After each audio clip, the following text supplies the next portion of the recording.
শতবর্ষ প্রাচীন দিনহাটা বার অ্যাসোসিয়েশনে শুরু হলো নির্বাচন। শনিবার সকাল 11টা থেকে বার অ্যাসোসিয়েশনে নির্বাচন শুরু হয়, চলবে বিকেল 4টে পর্যন্ত। নির্বাচন পরিচালনা করছেন দুই আইনজীবী হরিহর রায় সিংহ এবং অভিজিৎ চাকি।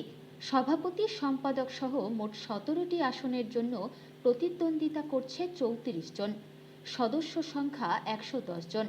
এদিন সকাল থেকে টান উত্তেজনার মধ্য দিয়ে নির্বাচন শুরু হয়। এক পক্ষ নিজেদেরকে মহাজোটের প্রার্থী হিসেবে দাবি করলেও আরেক পক্ষ কিন্তু পরিষ্কার জানিয়ে দিয়েছেন কোনো রকম রাজনীতির রং নেই তাদের মধ্যে। এখানে ক্যান্ডিডেট আছে, পোস্ট হচ্ছে টোটাল 17টা। হ্যাঁ, কেউ কেউ এখানের মধ্যে যেটা আমাদের 2টো করে পোস্ট আছে, যেরকম অ্যাসিস্ট্যান্ট সেক্রেটারিতে আমরা 4 জন দাঁড়িয়েছি, এরকমভাবে আর কি। আর যেটা জিনিস হচ্ছে, আমাদের বার লাইব্রেরিতে এখানে পার্টির কোনো ব্যাপার নেই।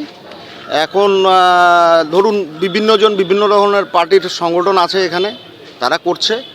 আমরা যেরকম ব্যক্তিগতভাবে আমি যেটা মনে করি, আমি যেরকম আমরা AILU আমি করি, হ্যাঁ, যেটা গণতান্ত্রিক আইনজীবী মানে যেটা সংগঠন, সেই সংগঠনটা আমি করি, আমি ওখানে দাঁড়িয়েছি।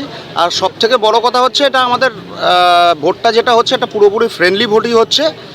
তারপরে আশা করি এখানে আমরা সব সুষ্ঠুভাবে সম্পন্ন হবে। এবং আমরা যেটা দেখছি যে আফটার ইলেকশন, মানে এই ইলেকশনের পরে আমাদের জেনারেলি কী হবে, আমাদের এটাই সংসার। আমরা সকালে এখানে আসি, আমরা কোনো দিন রাত্রিও হয়ে যায় এখান থেকে ফিরতে। তো এই ভোটের সময় এখন দুটো পক্ষ না থাকলে তার ভোট হয় না। এই দুটো পক্ষের মধ্যে কেউ হয়তো অন্য সংগঠন থেকে দিয়েছে, আমরা অন্য সংগঠন থেকে দিয়েছি, এই হয়েছে। বাকি জেনারেলি দেখা যাচ্ছে যে দুটো প্যানেল রয়েছে, একটা প্যানেলে টিএমসি মনোভাবাপন্ন, একটা প্যানেলে বাম বিজেপি, এদের একটা টিম রয়েছে। হ্যাঁ, সেটা তো একটু তো হবেই, সেটা তো কম বেশি হবেই, এটা তো করার কিছু নেই সেখানে। এখন আপনারা যেটা বললেন যে দুটো পার্ট হয়েছে আর কি, এটা তো অবশ্যই হবে। এদিকে তাকিয়ে হ্যাঁ, বলুন, এটা কি তাহলে তৃণমূলের বিরুদ্ধে একটা মহাজোট? না, এটা কথা বলবো না যে মহাজোট কিনা, আমরা বলছি তো, আমি তো সবার প্রথমে বলছি, এখানে পার্টির কোনো ব্যাপার নেই।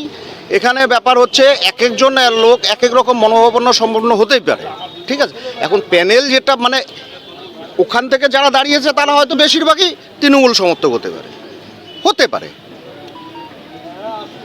কারণ আমরা যেরকম করেছি, আমি নিজেরটা বলতে পারি।